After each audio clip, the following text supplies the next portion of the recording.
नमस्कार दोस्तों, उम्मीद है आप सब ठीक होंगे। स्वागत है आपका वैम्पायर हॉरर में। आज जो स्टोरी हमें जानने को मिली है और जिस भाई ने हमारे साथ शेयर की है, उसी की जुबानी सुनेंगे। तो चलिए बिना किसी टाइम को वेस्ट किए शुरू करते हैं। नमस्कार दोस्तों, मेरा नाम किशन है। मैं आज भी उस घटना को एहसास करता हूं तो लगता है कि जैसे अभी अभी मेरे साथ में घटी हो। मेरा नाम किशन है और मैं राजस्थान का रहने वाला हूं। ये जो मेरे साथ घटना घटी थी, राजस्थान के ही एक हाईवे पर आज से लगभग 25 साल पहले, जब मैं जवान था। रोजी रोटी के जुगाड़ में गांव से निकलकर शहर की तरफ जा रहा था। मैं बस में सवार था, रात का समय था और बस का पहिया पंचर हो जाता है। बस रुक जाती है। अधिकतर मुसाफिर नींद में सोए हुए थे। कंडक्टर और ड्राइवर दोनों परेशान लग रहे थे। मैं नींद से जाग गया था। जब बस रुकी तो मैं भी देखने लगा कि आखिर इस वीरान अंधेरी जगह पर बस क्यों रुकी है। तब मुझे मालूम हुआ कि बस का पहिया पंचर हो गया है। अब तो बिना बदले बस यहां से निकल भी नहीं सकती। मैं समय देखता हूं तो रात का करीब 12:30 बजा हुआ था। मौसम थोड़ा सर्द था। ठंडी ठंडी हवा का झोंका चल रहा था। मुझे थोड़ी सर्दी का एहसास भी हो रहा था। वैसे तो मैंने अपनी खिड़की बंद कर रखी थी, लेकिन फिर भी हवा का झोंका न जाने कहां से मेरे चेहरे पर आने लगा था। मुझे लगा कि मुझे भी जाकर नीचे देखना चाहिए, पता करना चाहिए कि कितना टाइम और लगने वाला है। मैं नीचे उतरता हूं। उतरते समय मैं बस में देखता हूं तो उस बस में ज्यादातर जो मुसाफिर थे, सब नींद में सो रहे थे। अब कोई ज्यादा भी नहीं थे। मैं गिनती करता हूं तो लगभग 10 की तादाद में थे, जो सभी के सभी नींद के मजे ले रहे थे। मैं बस के नीचे आ जाता हूं। अब देखता हूं कि ड्राइवर कंडक्टर अपने काम में लगे हुए हैं। बस की स्टेफनी निकालते हैं। तब ड्राइवर अपना सर पीट लेता है। कंडक्टर से कहता है, यह भी तो पंचर है, इसमें भी तो हवा नहीं है। क्या तुमने चेक नहीं किया था चलते समय? कंडक्टर ड्राइवर से कह रहा था कि हाँ जी, मैंने चलते समय इस टायर को चेक किया था, इसमें हवा थी। इसमें से कैसे हवा निकल गई? मैं समझ गया कि हम लोग अब फंस चुके हैं। अब बस कैसे चलेगी? स्टेफनी भी पंचर है और एक टायर वह भी पंचर है, तो बस तो अब जा नहीं सकती। ड्राइवर कंडक्टर आपस में बहस कर रहे थे। दोनों एक दूसरे को दोष दे रहे थे कि तुम्हारी गलती है, तुम्हारी गलती है। आपस में तू मैं हो रहा था। ठंडी हवा का झोंका मेरे चेहरे से टकराने लगा था और मैंने चलते समय घर से हल्का फुल्का जो खाना खाया था, वह कभी का हजम हो चुका था। मुझे भूख का एहसास हो रहा था। मुझे लगा कि अब मैं क्या करूं। भूख का एहसास हो रहा है तो क्या यहां पर आसपास में कोई होटल है या कोई ढाबा है? अब तो ये बस रात भर यहीं पर खड़ी रहेगी। लेकिन मैं ड्राइवर कंडक्टर से पूछना चाहता था कि अब ये लोग क्या करेंगे, इनका अब आगे का प्रोग्राम क्या है। मैं ड्राइवर के पास जाता हूं और कहता हूं कि ड्राइवर साहब, अब आप लोग क्या करेंगे? ड्राइवर मेरी तरफ देखता है और कहता है कि अब क्या करेंगे? अब तो हमारे पास में कोई रास्ता ही नहीं है। हमें तो किसी से मदद लेनी पड़ेगी। जब कोई बस आएगी तब हम उससे मदद मांग पाएंगे, लेकिन अभी कोई बस का टाइम भी नहीं है। अब तो जो बस आएगी सुबह के 5 बजे, तब तक तो हमें यहीं पर रुकना पड़ेगा और हमारे पास में कोई रास्ता भी नहीं है। मैं ड्राइवर साहब से पूछता हूं कि ड्राइवर साहब, आपकी नजर में यहां पर कोई होटल वगैरह आसपास में है, कोई ढाबा वगैरह है?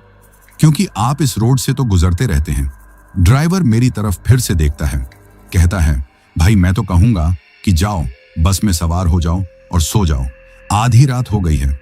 मैं नहीं कहूंगा कि तुम किसी होटल ढाबा पर जाओ, क्योंकि यह जगह सही नहीं है। भाई मेरे हिसाब से आगे है, लेकिन मैं आपको राय नहीं दूंगा। मैं पढ़ा लिखा था, मैं डरता नहीं था। मेरी नींद तो कभी की पूरी हो चुकी थी। अब मुझे भूख का एहसास हो रहा था। तब मैं ड्राइवर साहब से पूछता हूं कि ड्राइवर साहब क्या बात है? ड्राइवर कहने लगा कि भाई साहब आप जाओ, जाकर अपनी सीट पर बैठ जाओ और आराम करो। लेकिन मैं ड्राइवर को टोकता हूं, क्या ड्राइवर साहब, आपने ऐसी जगह पर बस लाकर रोक दिया है जहां पर कोई होटल ढाबा भी नजर नहीं आ रहा है। ड्राइवर मेरी तरफ देखता है और कहता है, बाबू मैंने जानबूझकर नहीं रोका है। टायर पंचर हो गया था तो क्या मैं किसी होटल पर ले जाकर रोकता? वह मेरी तरफ गुस्से भरी नजर से देख रहा था। मैं उसकी बात पर ज्यादा गौर नहीं करता हूं। फिर उससे पूछता हूं कि आप इस रोड से गुजरते रहते हैं, आपको तो अंदाजा होगा कि आसपास में कोई होटल ढाबा कहां पर है। अंततः वह कहता है, यहां से थोड़ी ही दूरी पर है, लगभग 1 किलोमीटर के आसपास। लेकिन मैं आपको राय नहीं दूंगा कि रात को आप अकेले सड़क पर जाएं, यह ठीक नहीं होगा। मैं तो कहूंगा कि आप अपनी सीट पर जाकर बैठ जाइए और सुबह होने का इंतजार कीजिए। लेकिन मैं समझ गया था, ड्राइवर ने बता दिया था कि इसी रोड पर आगे एक ढाबा है, 1 किलोमीटर के आसपास में। तो मैं अपना समय बस में क्यों बैठकर बर्बाद करूं? चलो थोड़ा घूम फिर भी लूंगा और थोड़ा खाना भी खा लूंगा। अगर होटल खुला हुआ होगा तो, नहीं तो फिर आकर बस में बैठ जाऊंगा। कंडक्टर ड्राइवर अभी भी आपस में बहस कर रहे थे और मैं उनके बगल से आगे की तरफ बढ़ने लगता हूं। चांदनी रात थी, हर तरफ चांद की रोशनी दिखाई दे रही थी। मुझे कोई दिक्कत परेशानी भी नहीं लग रही थी। मैं कितने टाइम बस में बैठता, जबकि अब पता चल चुका है बस सुबह से पहले तो चल ही नहीं पाएगी जब तक दूसरी बस नहीं आएगी। मैं आराम से आगे बढ़ता रहा, लेकिन अभी तक मुझे कोई ढाबा, कोई होटल नजर नहीं आ रहा था। हालांकि मैं बस से काफी दूर तक आ गया था। मैं पीछे मुड़कर देखता हूं तो मुझे बस दिखाई नहीं दे रही थी और तब मैं अंदाजा लगा लेता हूं कि मैं लगभग 1 किलोमीटर तो चल ही चुका था। तो अब कितनी दूर जाना होगा, क्योंकि अभी तक कोई भी रोशनी होटल की, ढाबा की नजर नहीं आ रही थी। मैं आगे देख रहा था, आगे सीधी सड़क थी, तो आगे भी दूर दूर तक कोई रोशनी नजर नहीं आ रही थी। मुझे लगा कि क्या मैं आगे जाऊं तो कितनी आगे होटल होगा। मैं समझ नहीं पा रहा था कि कहीं आगे जाना सही भी है या नहीं, क्योंकि दूर दूर तक मुझे कोई भी रोशनी नजर नहीं आ रही थी।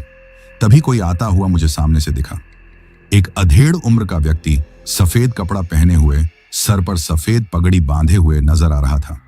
वह सामने से आ रहा था। मैंने सोचा कि चलो उसी से पूछ लेता हूं। अब उधर से ही आ रहा है तो जरूर जानता होगा कि कोई ढाबा होटल है कि नहीं। नहीं तो मैं अपनी बस में लौट जाऊंगा और मैं आगे बिल्कुल नहीं जाऊंगा। जब वह अधेड़ व्यक्ति आता है ना, तब मैं उसको देखता हूं। उसकी उम्र लगभग 50 से 60 के बीच में होगी। देखने में हेल्दी इंसान लग रहा था, ताकतवर लग रहा था। मैं उसको रोकने लगा कि चाचा, चाचा जरा रुकना। मेरी आवाज सुनकर वह रुक गया, मेरी तरफ देखने लगा अपनी बड़ी बड़ी आंखों से।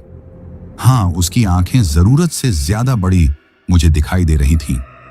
मैंने सोचा कि कई लोगों की ऐसी आंखें होती होंगी, मुझे क्या, क्योंकि मैं भूत प्रेत पर विश्वास करता ही नहीं था, ना मैं इन वहमों को मानता था। पढ़ा लिखा था ना। तब मैं उससे पूछता हूं कि चाचा, आप तो आगे से आ रहे हो, आपने आते हुए कोई होटल ढाबा देखा खुला हुआ? तब वह मुझे घूरते हुए कहने लगा, भाई आगे तो मुझे कोई नजर नहीं आया, लेकिन पीछे तो एक ढाबा है, तुम उसको शायद देख ही नहीं पाए हो। मैं हैरान हो गया उसकी बात पर। मुझे तो पीछे कोई आते हुए ढाबा दिखाई नहीं दिया था। अतः मैं उससे कहता हूं कि नहीं चाचा, मैं तो दोनों साइड देखता हुआ आया था, मुझे कोई ढाबा दिखाई नहीं दिया। तब वह चाचा कहने लगे, अरे है ना, मैं जानता हूं ना, मैं इस रोड से आता जाता रहता हूं तो मुझे पता है ना। आओ मेरे साथ में, शायद उस ढाबे पर उस टाइम रोशनी नहीं होगी, बिजली चली गई होगी, इसलिए तुम्हें दिखाई नहीं दिया होगा। आओ मैं तुम्हें लेकर चलता हूं।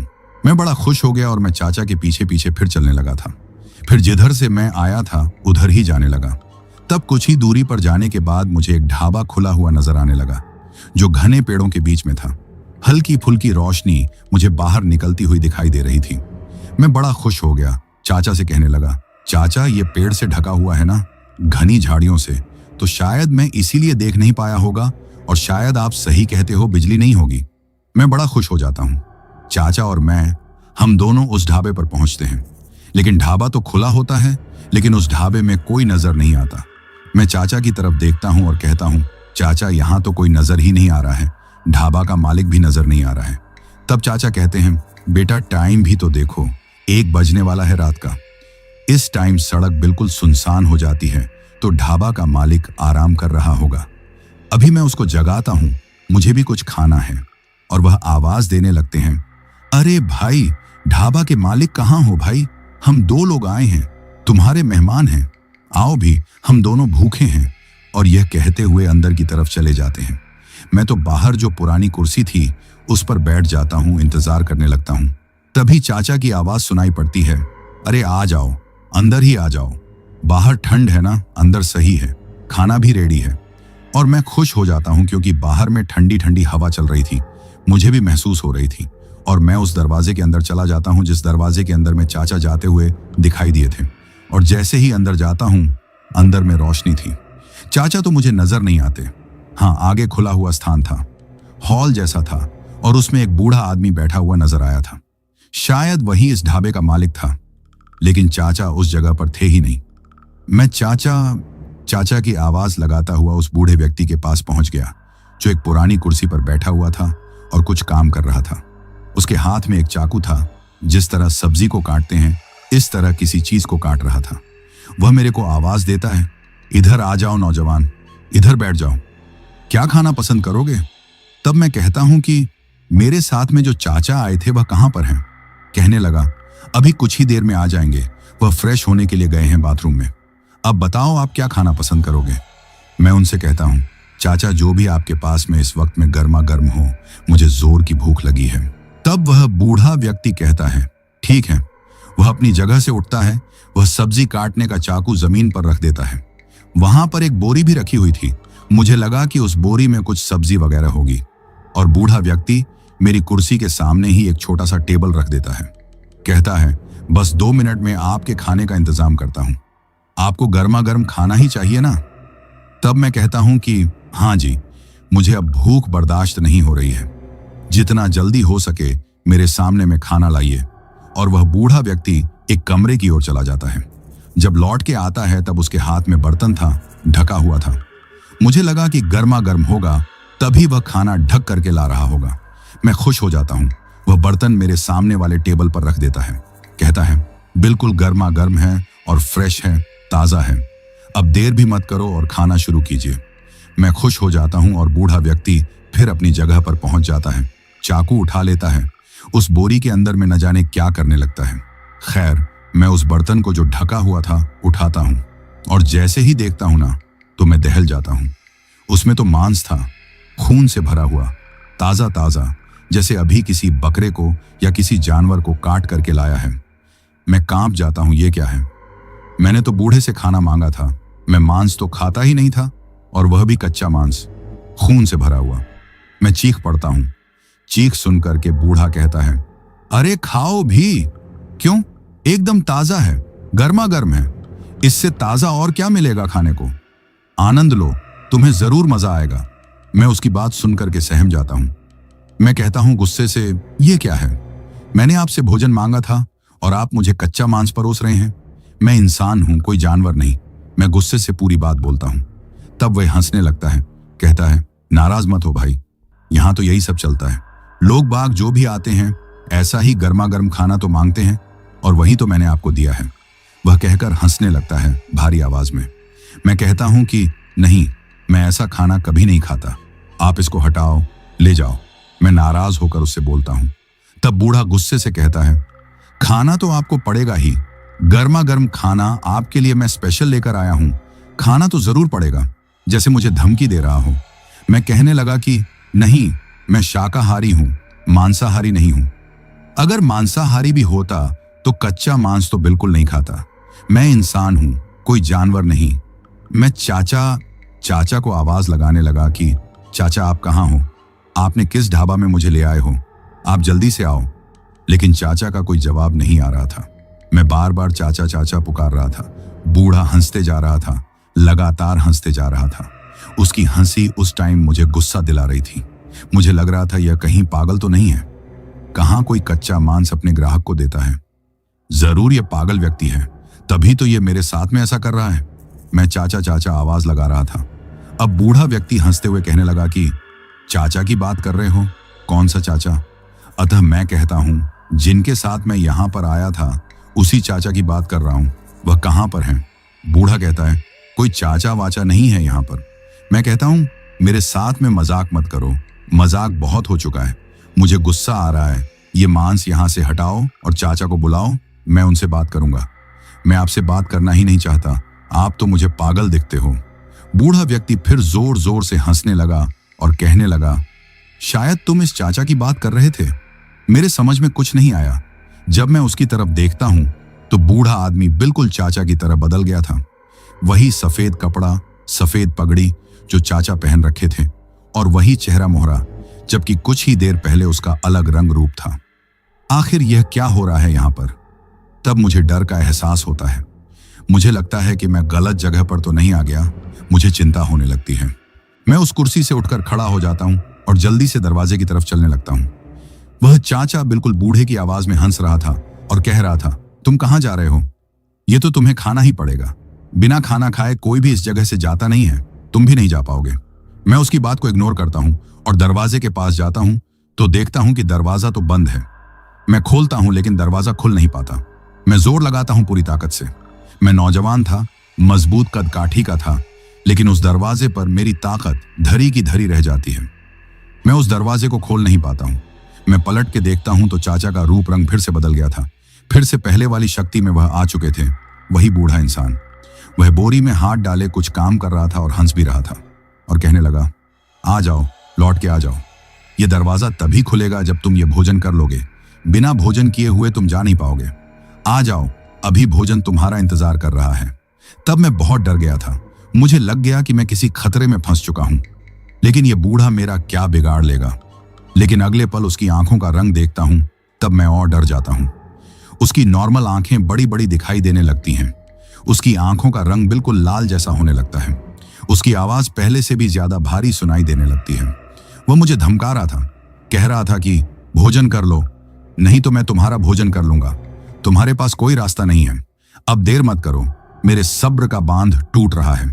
जल्दी आओ, नहीं तो मुझे भी भूख लग रही है। आओ भी। तब मैं समझ गया था कि मैं अब शायद सही में बहुत बड़े खतरे में पड़ चुका हूं।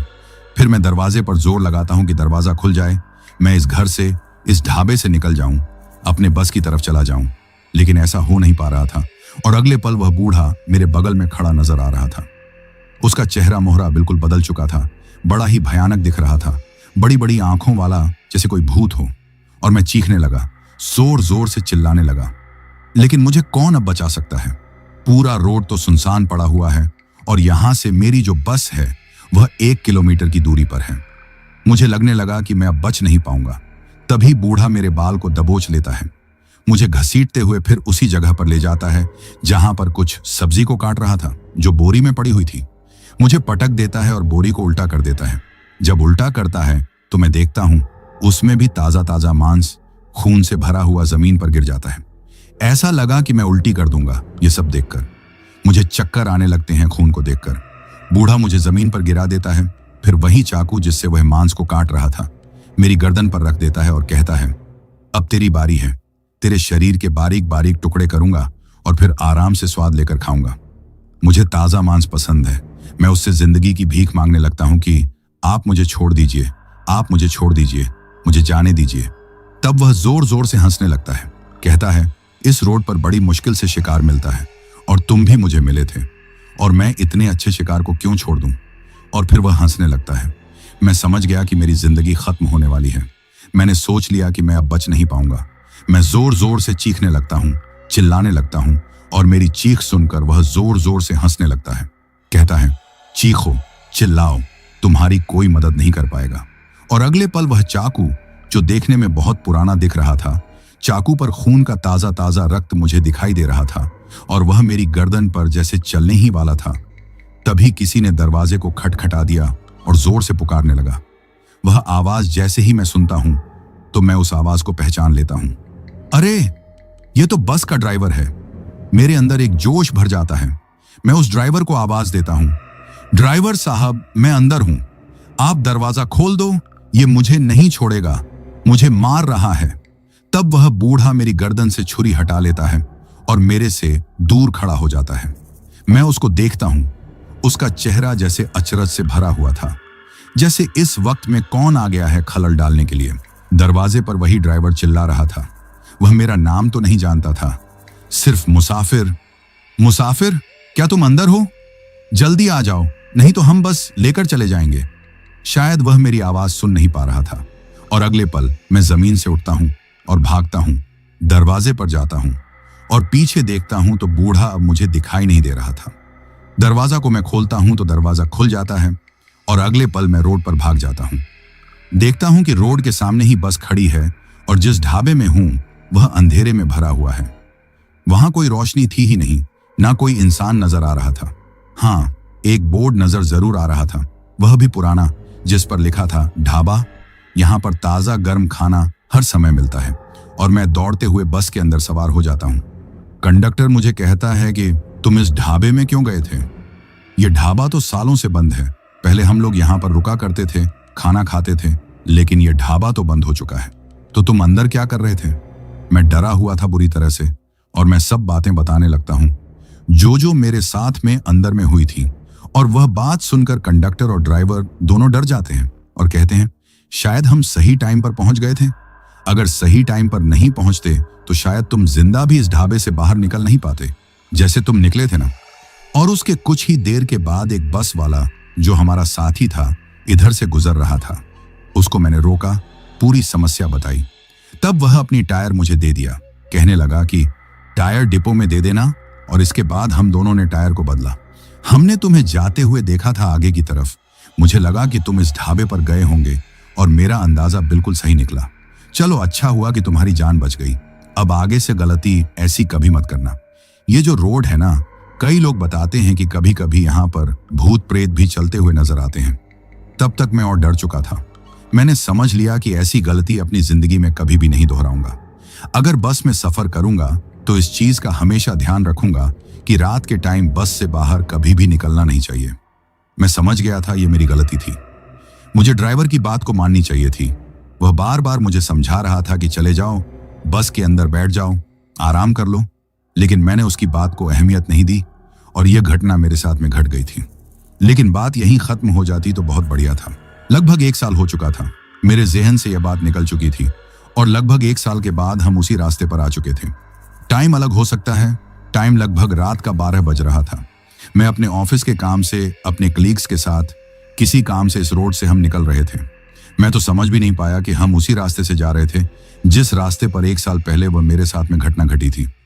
मैं आराम से पिछली सीट पर नींद का मजा ले रहा था। मेरे साथी एक तो मेरे बगल में बैठे थे और एक ड्राइवर के बगल में थे। वह लोग आपस में बात कर रहे थे, लेकिन मैं नींद में आ चुका था। मुझे कुछ भी नहीं पता कि ये जो कार है ऑफिस की किस रास्ते से, किस रोड से जा रही है। अगर मुझे जानकारी होती कि हम इस भूतिया ढाबा के पास से गुजरने वाले हैं तो मैं अपने साथियों को बता देता, ड्राइवर को समझा देता कि भाई इस रोड से मत जाओ, कोई और रोड देख लो। लेकिन मैं जान ही नहीं पाया और मैं सो भी गया था। जब गाड़ी रुकती है तब मेरे साथी कहते हैं, अरे आओ भाई, उठ जाओ, देखो यहाँ पर ढाबा खुला हुआ है और चाय वाय पीकर थोड़ा सा सुस्ता करके तब हम निकलते हैं। मैं उस ढाबे को पहचान नहीं पाया था।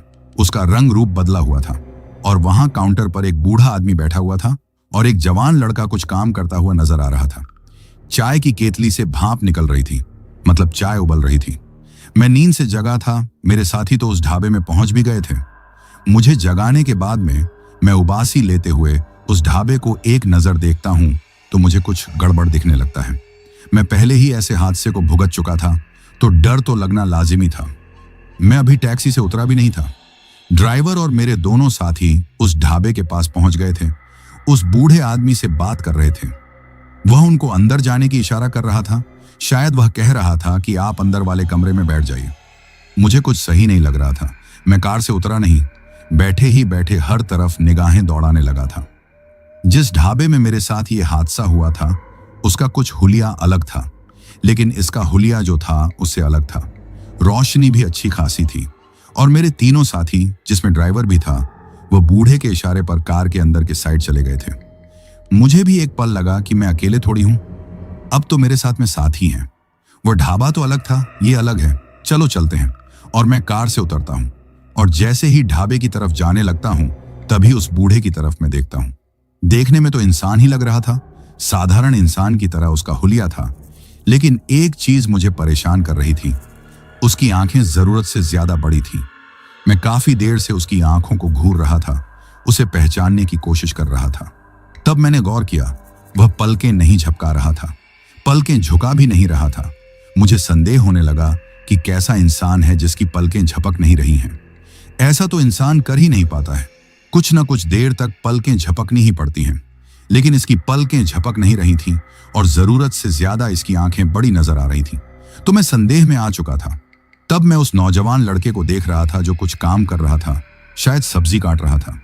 मैं उसके हाथ में जो चाकू था सब्जी काटने वाला, जब उसने ऊपर उठाया था, जब मैंने देखा ना, तो मेरे दिल की धड़कन बढ़ चुकी थी, क्योंकि चाकू में लाल रंग लगा हुआ दिखाई दे रहा था, जैसे खून हो। और इस वक्त में मुझे पुरानी घटना याद आ गई। मेरी हिम्मत जवाब दे देती है कि मैं अब ढाबे के अंदर में जाऊं, जहां पर मेरे दोस्त बैठे हुए चाय का इंतजार कर रहे थे।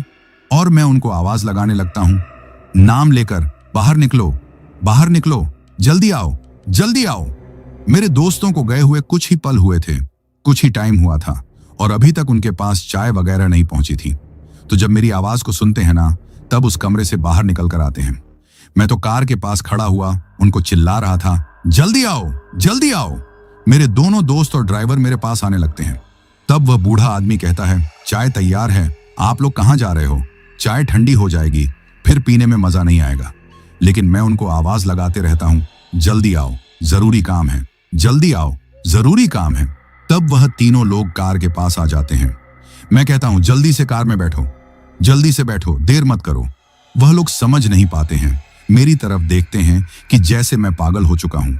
ड्राइवर कहता है, भैया बात क्या है? मैं कहता हूँ, ज्यादा सवाल जवाब मत करो और अपनी ड्राइविंग सीट संभालो, कार को स्टार्ट करो।